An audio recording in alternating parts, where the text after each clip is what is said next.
नमस्कार, खबरें जारी न्यूज 24 पर मैं हूं आपके साथ मकसूद खान। केंद्र की एनडीए सरकार की सत्ता की चाबी टीडीपी यानी कि चंद्रबाबू नायडू के हाथ में है, जो आंध्र प्रदेश के मुख्यमंत्री बनने जा रहे हैं।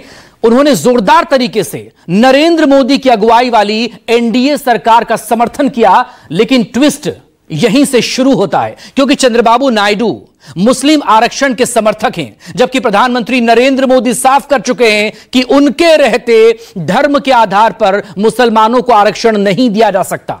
ऐसे में सवाल यही, गठबंधन का क्या होगा?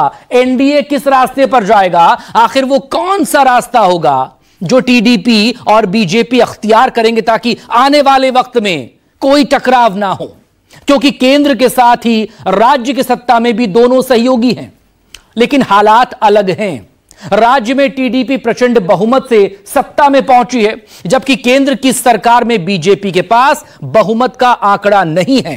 ऐसे में कौन किस पर भारी होगा? मुसलमानों के आरक्षण और सुविधाओं पर दोनों का, यानी कि बीजेपी के खिलाफ बताते रहे, कहते रहे हैं कि हमारे रहते धर्म के आधार पर आरक्षण नहीं हो सकता। क्या वो अब भी इस पर कायम है? क्योंकि जिस टीडीपी के सहयोग से केंद्र में उनकी सरकार बन रही है, वो मुस्लिम आरक्षण की हिमायती है। पार्टी ने साफ कहा है कि आंध्र प्रदेश में किसी भी कीमत पर मुस्लिमों को 4% आरक्षण जारी रहेगा। స్పష్టంగా మన ఉద్యోగాలు 4%, yes they are deserving, will protect, there is no second thought. ఎందుకు ఈ రోజు ముస్లిమ్స్ లో కూడా పేదరికం ఎక్కువ ఉంది, ఆర్థికంగా సామాజికంగా రాజకీయంగా ఎనబడి ఉన్నారు, వాళ్ళకి చేయూత ఇవ్వడం మన బాధ్యత, అది ఇస్తాం। डॉक्टर बाबा साहब आम्बेडकर ने अपने विचार रखा और संविधान सभा ने निर्णय किया कि धर्म के आधार पर इस देश में कोई आरक्षण नहीं होगा। आरक्षण दलितों, आदिवासी, ओबीसी के लिए ही होगा, औरों के लिए नहीं होगा। आंध्र प्रदेश में मुस्लिमों को सिर्फ आरक्षण नहीं दिया जाएगा, बल्कि उनके विकास के लिए तमाम वादे टीडीपी की ओर से किए गए। पहले इन वादों पर एक नजर डाल लेते हैं। मस्जिदों के रखरखाव के लिए हर महीने 5,000 रुपए दिए जाएंगे। राज्य में हज हाउस नूर भाषा कॉरपोरेशन बनाने, उसको 100 करोड़ देने का वादा। हज पर जाने वाले मुस्लिमों को 1 लाख की मदद देने का वादा। 50 साल से ज्यादा उम्र के मुस्लिमों को पेंशन देने का वादा। हर बड़े शहर में ईदगाह और कब्रिस्तान के लिए जमीन दी जाएगी। मुस्लिमों को बिना ब्याज के 5 लाख तक का लोन दिया जाएगा। मस्जिद के इमामों को 10,000 रुपए महीने दिए जाएंगे। पढ़े लिखे इमामों को सरकारी काजी के रूप में नियुक्त किया जाएगा। टीडीपी का कहना है कि राज्य में मुस्लिम सबसे गरीब है, इसलिए हमारी जिम्मेदारी बनती है कि हम उनकी मदद करें ताकि सामाजिक तौर पर उनका विकास हो।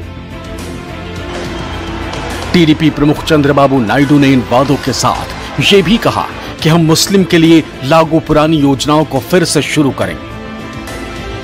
2014-2019 के दौरान टीडीपी आंध्र प्रदेश के सत्ता में थी।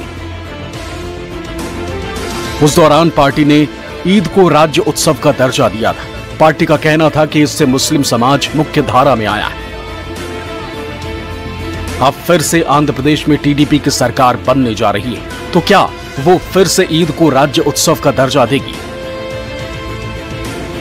टीडीपी की ओर से मुस्लिमों को लेकर जो वादे किए गए, उनको लेकर वरिष्ठ पत्रकार राजीव रंजन ने अपना नजरिया बताया। अब चंद्रबाबू नायडू एनडीए सरकार के हिस्सा होंगे आंध्र प्रदेश में भी, और मोदी जिसके प्रधानमंत्री होंगे, मोदी सरकार तो नहीं, एनडीए सरकार के प्रधानमंत्री जिसमें नरेंद्र मोदी होंगे, उसमें चंद्रबाबू नायडू की बैसाखी पर यह सरकार चलेगी। और चंद्रबाबू नायडू ने आंध्र प्रदेश में 4% मुसलमान रिजर्वेशन का वायदा किया है और 1 लाख रुपए हज पर जाने वालों को दिया, और मैं फहरिस्त आपको बता दिया। तो प्रधानमंत्री मोदी और गृहमंत्री अमित शाह जब इंडी गठबंधन के कहते थे, तो ये कहते थे कि इनकी सरकार आएगी तो ये आपका मंगलसूत्र छीन करके जिनके ज्यादा बच्चे हैं यानी मुसलमानों में बांट देंगे, आपका दलितों का, पिछड़ों का आरक्षण लेकर के ये मुसलमानों में बांट देंगे, हम आए तो आरक्षण खत्म कर देंगे या हम होने नहीं देंगे, मुसलमानों को आरक्षण नहीं मिलना चाहिए।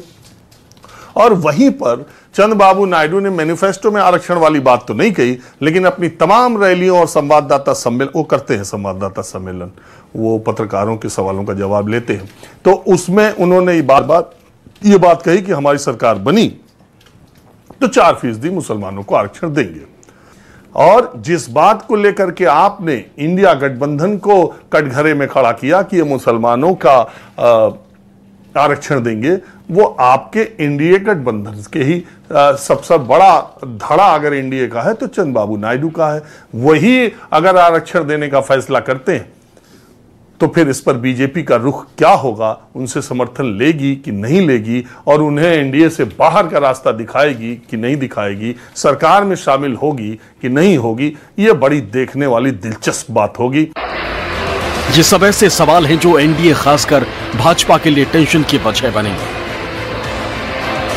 क्योंकि उसके सबसे बड़े नेता नरेंद्र मोदी मुस्लिम आरक्षण को कानून और संविधान की मूल भावना के खिलाफ बताते हैं। चुनाव के दौरान उन्होंने मंगलसूत्र का मुद्दा उठाया था। सिर्फ पीएम नरेंद्र मोदी ही मुस्लिम आरक्षण का मुद्दा नहीं उठा रहे थे, गृह मंत्री अमित शाह भी इसको लेकर वार करते रहे।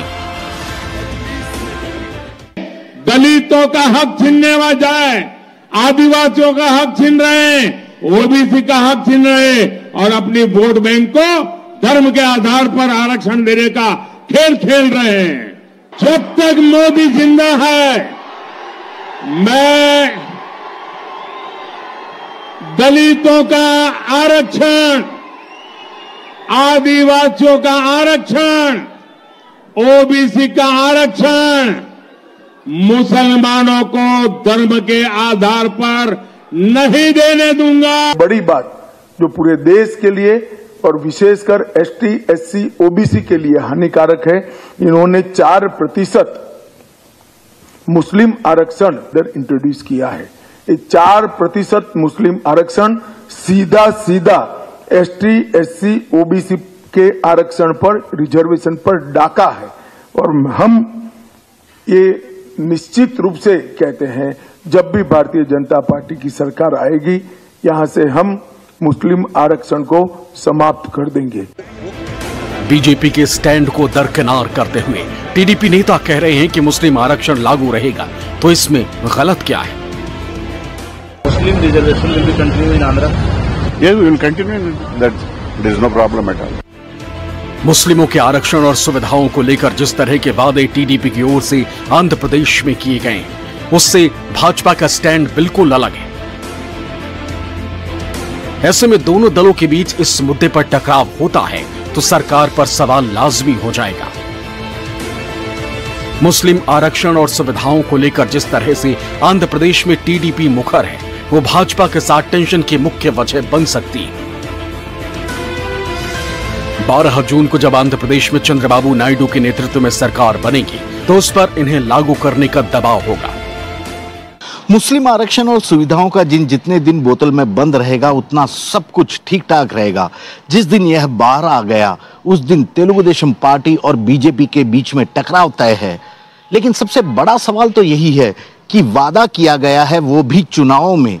ऐसे में यदि इस वादे को पूरा किया जाता है तो साथी दल बीजेपी नाराज हो जाएगी, और यदि इस वादे को पूरा नहीं करते हैं तो चंद्रबाबू नायडू से पार्टी के वोटर्स खफा हो जाएंगे।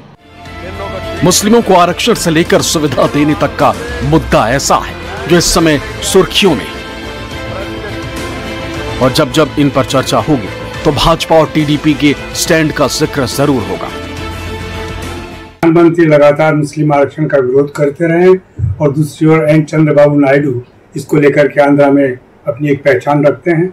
उन्होंने अपने यहाँ 4% आरक्षण मुसलमानों को दिया हुआ भी है, और उसी को चाहते हैं कि राष्ट्रीय स्तर पर भी लागू किया जाए। तो मेरा ख्याल है कि इंडिया गठबंधन में इस बात पे कोई ऐतराज नहीं होगा, लेकिन एनडीए और जहाँ पर प्रधानमंत्री नरेंद्र मोदी प्रमुख है, वहाँ पर इसका ऐतराज होगा, और ऐसे में सरकार चलाना बड़ा मुश्किल काम होगा। आंध्र प्रदेश में मुस्लिमों की आबादी लगभग 10% है, जिसको साधने के लिए टीडीपी की ओर से ये तमाम वादे चुनावों के दौरान किए गए। हालांकि एनडीए के घोषणा पत्र में इनको शामिल नहीं किया गया। लेकिन टीडीपी के नेताओं ने जोर शोर से इन वादों को दोहराया। इससे साफ है कि एनडीए सरकार को ठीक तरह से चलाने के लिए बीच का रास्ता निकाला जाएगा, लेकिन वो कितना कारगर साबित होगा।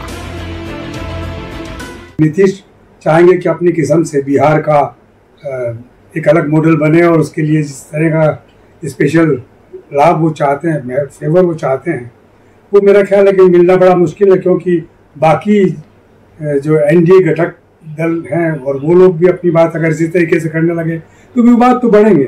इंडिया के साथ में ये संकट नहीं है, वो लोग सब अपना एक कॉमन मिनिमम प्रोग्राम बना करके और सत्ता में बने रहना चाहते थे, जो अगर मौका मिलेगा तो रहेंगे भी, और जबकि एनडीए के साथ में ये संकट बरकरार रहेगा। हाँ, ये जरूर है कि जो प्रधानमंत्री चाहते थे कि उनको तीसरी बार प्रधानमंत्री बनने का क्या कहते हैं सम्मान मिले, वो एक बार मिल तो गया, इसमें कोई शक नहीं।